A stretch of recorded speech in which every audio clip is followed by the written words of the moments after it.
All right, guys, we're back. So new engine is in. I know I kind of probably left some things out. Again, please ask me. I will easily tell you. I'll make a video of it to show you what you need. But everything's back in. Everything works. Okay.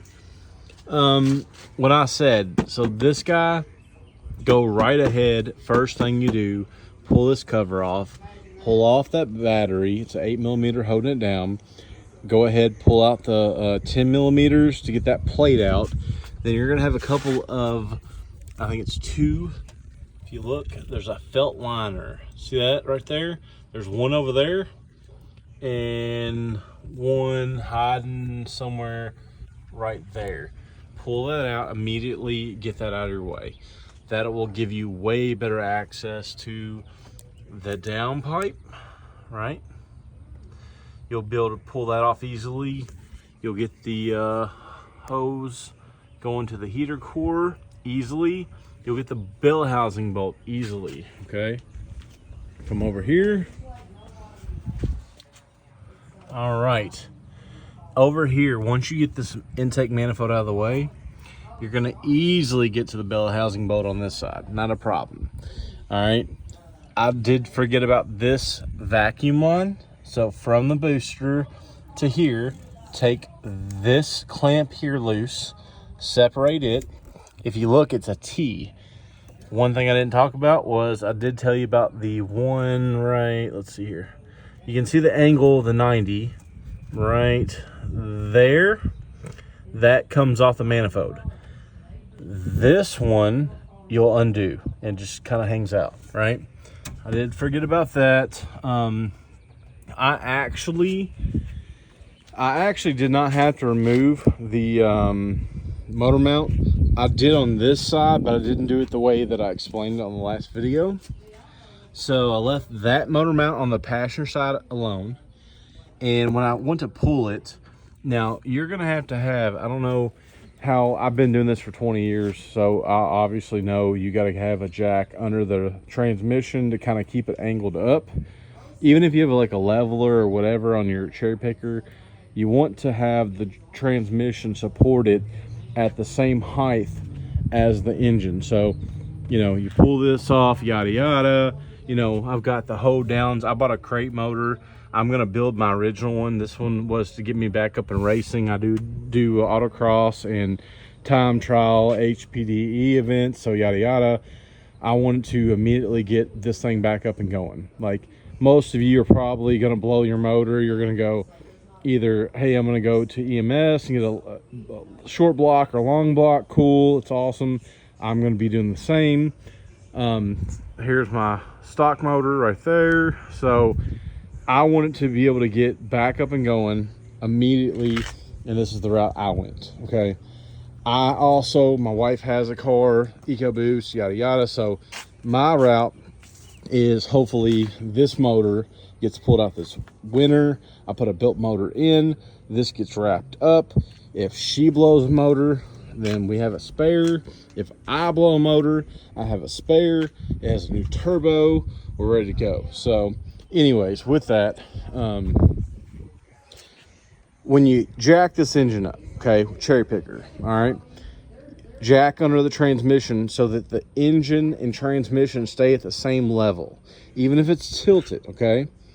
What you're doing is you're taking off weight off the actual pilot, the pilot shaft of the transmission, or for the pilot bearing where the transmission input shaft goes in. Shouldn't say pilot shaft, but the input shaft. You're taking weight off. It makes it less resistance. It's way easier, okay? So you have the jack there. You go ahead, you separate it. Your bell housing bolts are off. Everything I told you earlier on the video I just posted, you have all that done, okay? When you pull the motor, you're gonna have a jack now under the transmission. What I did, you can do it if you have this actual performance package. I think it's HPP or whatever performance package situation going on.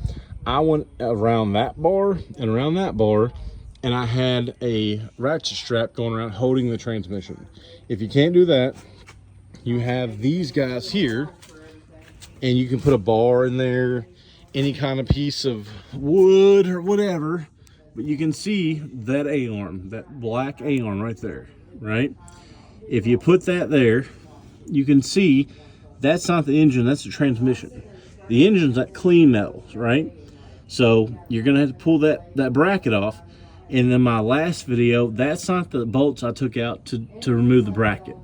What I took off was, 1 second, right there.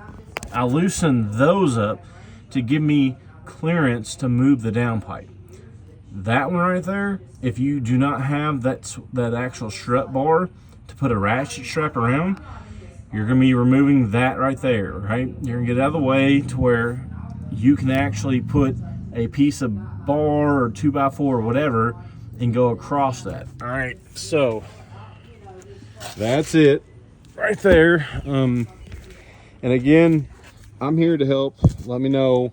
I've got all the information to do this. Torque specs. I've got a Haynes manual too. I luckily had a guy from California I know that works at a dealership.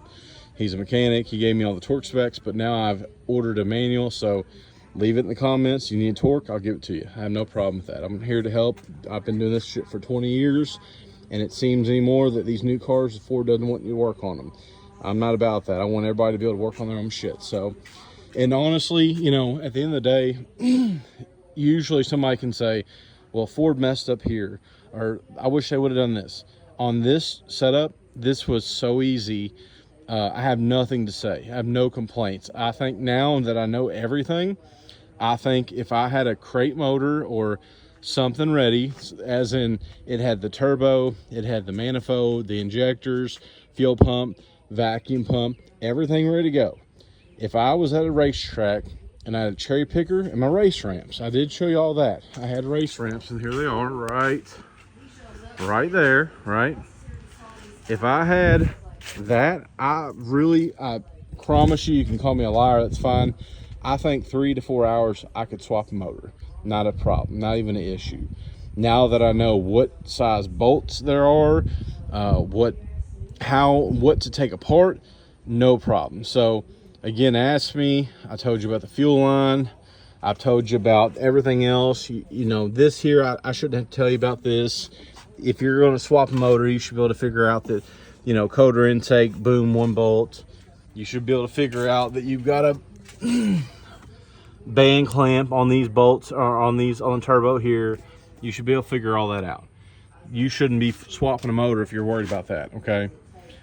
And it also, I did think about this. I had my bumper off, and if anyone's wanting me to do a video on that, I've taken this bumper off probably 7 times, so I can do it super fast within probably 5 minutes. Let me know. You know, the biggest thing is when you don't work on your car, or you haven't, it seems a little difficult. Once you do it, it's not that big of a deal. Okay, so let me know if you want that. And then the turbo, I mean, I did replace that turbo when I did this long block. Super simple. You just got to pay attention. You got to look at that. This line is the feed line right here, that metal line there, and it's got crush washers. Inside of that, there's a filter that's filtering oil coming in, also probably lowering the PSI. I'm not an engineer, I don't know, but you got to pay attention to that. So you need to add a new filter and then have new crush washers and torque it correctly. That way that you'll have no leaks. Same on the oil or the coolant right there. Right there. That's all new line, because I couldn't find those crush washers from Ford, but it came with a line, so I replaced that line. This line here, I reused, okay? So just, again, ask questions if you need to. The studs on that turbo going to the downpipe, I would replace those. I reused them, but it was a pain. I had to heat them up so hot to get them cherry red on that manifold, on that flange, to get them out. I would go ahead and order them, but again, it was Saturday night. I wanted this done, and I reused them. I would definitely order these. I was able to reuse the stud and nuts easily. It wasn't a big deal, but you know, if you're there, they can't cost much. Okay, I'd go ahead and just order those, be done with it. On replacing gaskets, you know, I now have the manual after the fact, and it talks about a lot of things being thrown away. I'm old school guy. I've done a lot of old, you know, Fox bodies, 302s, yada yada. But it does talk about a lot of things being reused, okay? It even tells you to throw that line away right there. All right, the turbo feed. I didn't. I replaced the O-ring. I replaced the crush washers, yada yada. One thing I definitely would do, is this water. If you look right here, you got this guy here. It's bolted. I mean, I don't need to really show y'all this, but for some of y'all, I mean, probably need to, but it's bolted. Let's see here.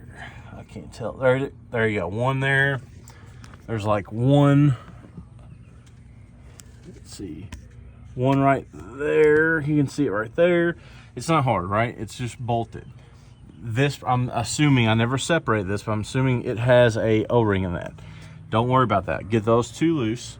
On the back of the head, or the back of the block, I'm sorry, it has a port there. It has 4 hardware screws, bolts.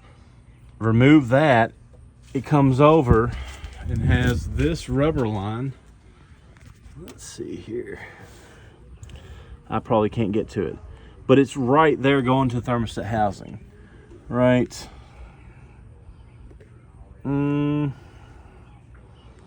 Trust me, it's down there. You should be able to figure it out. Not a problem. Replace that gasket, okay? It's not an O-ring like everything else. Replace that gasket. The fuel pump, I looked at it. It was rubber gasket, O-ring. It looked fine. This car has 40,000 miles. I'm not going to replace it. If I have a leak, guess what? I figured out how this thing works. I'm going to just put it back together, fix it, yada yada. Same with the vacuum pump. Now, if you're not very apt, I work on this car a bunch. I'm constantly bleeding the brakes. I'm constantly taking things apart. If that's not you, then I would go ahead and replace that stuff. You know, put a new gasket in it. I work on this so much that this is kind of my life. You know, this is my wife's car. I'm building her right now. It's a 2000 GT with a Coyote swap. So it's just kind of what I do. So to me, it just didn't seem... At the time, I'm working a bunch. I ordered what I needed. I put the car back together. It's running. I did it in about 3 days. This is back up and running from hurting the motor on a race, okay?